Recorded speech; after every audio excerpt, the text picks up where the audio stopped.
It's all kinds of wrong. With pineapple and chicken and celery. No. A lot of work.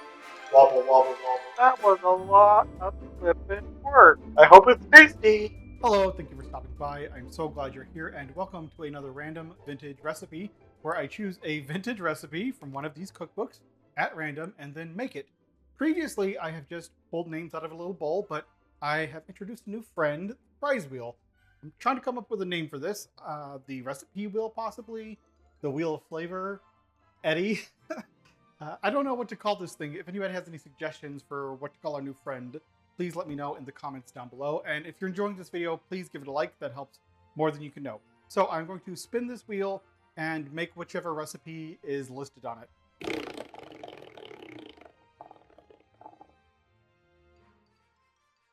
Better Homes and Gardens Jellied Chicken.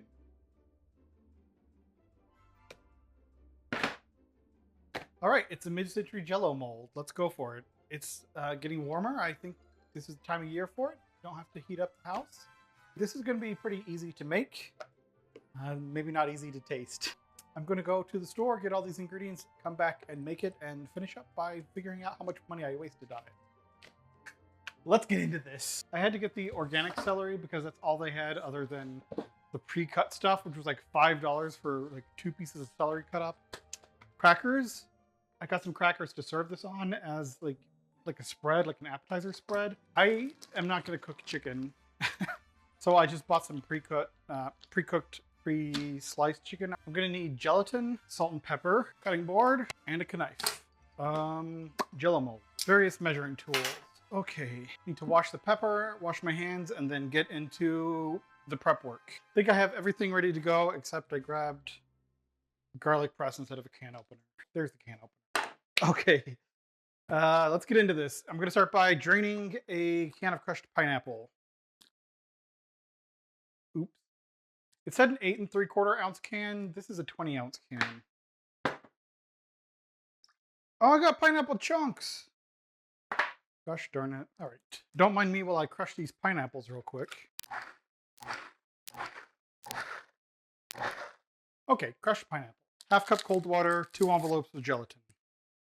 Softening. Gonna need a 1/4 cup of lemon juice. Half cup of chopped celery. Why am I lifting the cutting board with the lemon juice on it? It is a miracle that that didn't spill. 1/4 cup of chopped green pepper.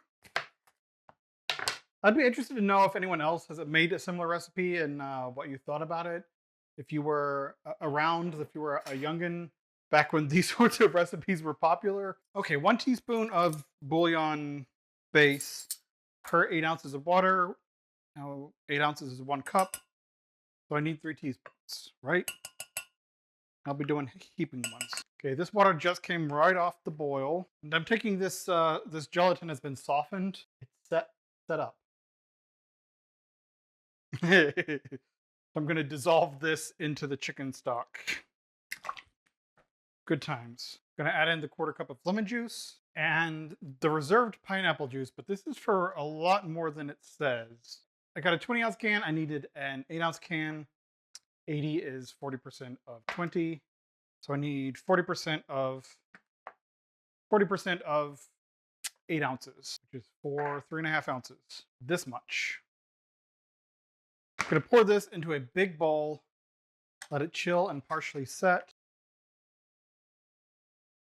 I should put salt and pepper in here now.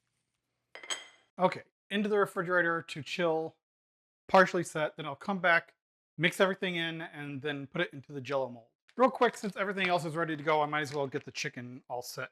No tear strip, you have to cut. And I need 2 cups of this.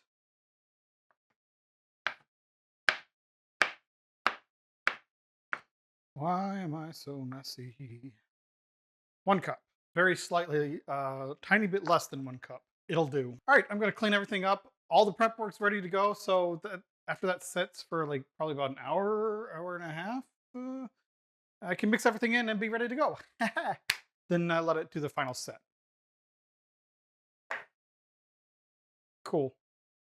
It has been just about an hour. I think the Jello is set enough to mix things in. Like, still kind of soft, but also kind of not. I may have waited a little bit too long. Just a scotch. I also don't know if this Jello mold is going to be big enough. This is totally not going to be big enough once I get everything in there. Some of this is going in the mold, some of it's not. Spraying the mold with cooking spray, like release spray, because I want this to slide out like a greased pig when I'm done. Mix everything: chicken, pineapple, celery, green pepper, pimento.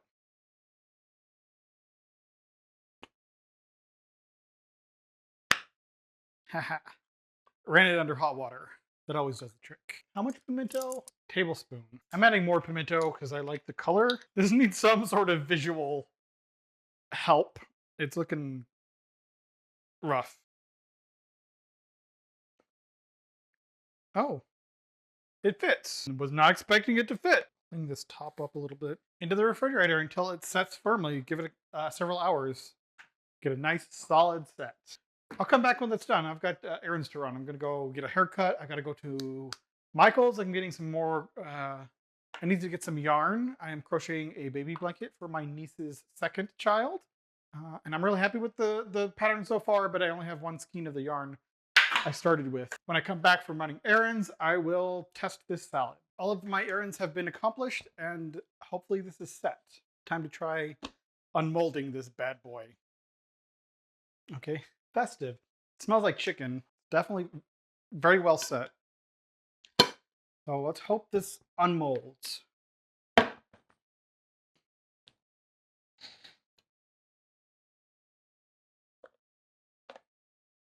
Oh yeah.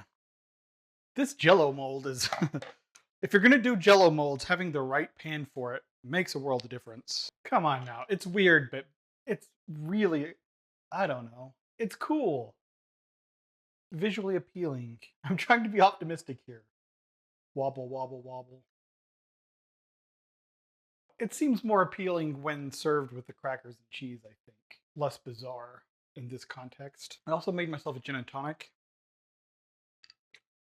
A nice summery drink to go with a nice summery food. It should be light and cool and refreshing to eat is the goal of a Jello salad. Whether or not this will accomplish that, who knows?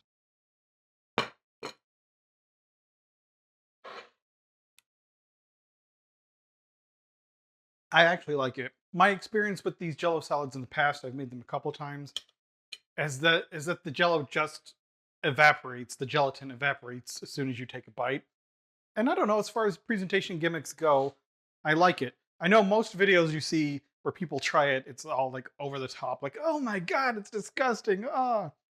But you know, people exaggerate for YouTube views. Well, let me try. I'm gonna do a fake over the top reaction uh, as clickbait and put it in the beginning of the video. Uh, go with the second bite here.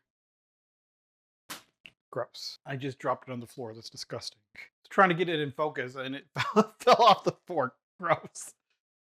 Okay. My cat's investigating it, but she's not eating it. All right. Over the top YouTube reaction, take one. All right. I'm going to give this a try. Y'all wish me luck. It smells awful. Oh. Oh. I don't know. That was my best acting. I don't think it was very convincing. It tastes like chicken salad without the mayonnaise. It's actually a little bit like a lighter, healthier chicken salad. I actually really like it. Let me try it on the crackers with some cheese.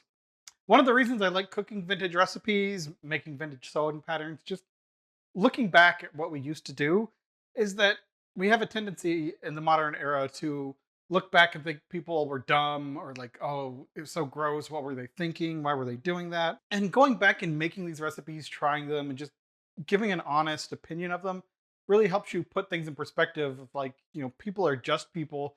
They were the same then as they are now. There are plenty of recipes that are fashionable right now that 20 years from now people are going to think are vomit inducing. Look at anything on TikTok. Look at most of like the health and wellness influencers with the like smoothies and concoctions that they make that are kind of stomach churning, but are very trendy and cool right now. And you know, 20, 30, 40 years from now, people are going to be looking back at them and going, what in the world were they thinking? That's disgusting.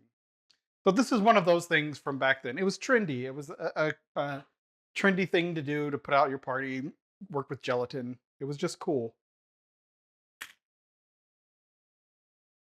Yeah, with a little bit of camembert on a cracker, absolutely worth it. I will definitely eat this. Doesn't look very good. Let's figure out the pricing. I spent $30.49 on this nonsense. I only used small portions of everything. I didn't come close to using all of it. The most I used was the chicken, and that was kind of a get one free sort of situation. So it was like half price. I don't know. I'm just going to guesstimate with this one. It was about $30 worth of ingredients bought. Less than $10 worth of ingredients used, and the rest are in the pantry to be repurposed for other things. I know that most people who watch this are going to be appalled by it. If you've never tried a Jello mold, I recommend you try one. They're really not as bad as people make them out to be. The gelatin texture just evaporates when you eat them. This really is just a no mayonnaise chicken salad presented in a fun way. I'm happy with it. I like it. I think it's cool. I might make one for my next game night and see what people think. That is all for today. If you could help me out and give this video a like, I would be eternally grateful. If you want to see more videos like this and you have not already, please subscribe. Thank you so much for watching, and I will see you in the future.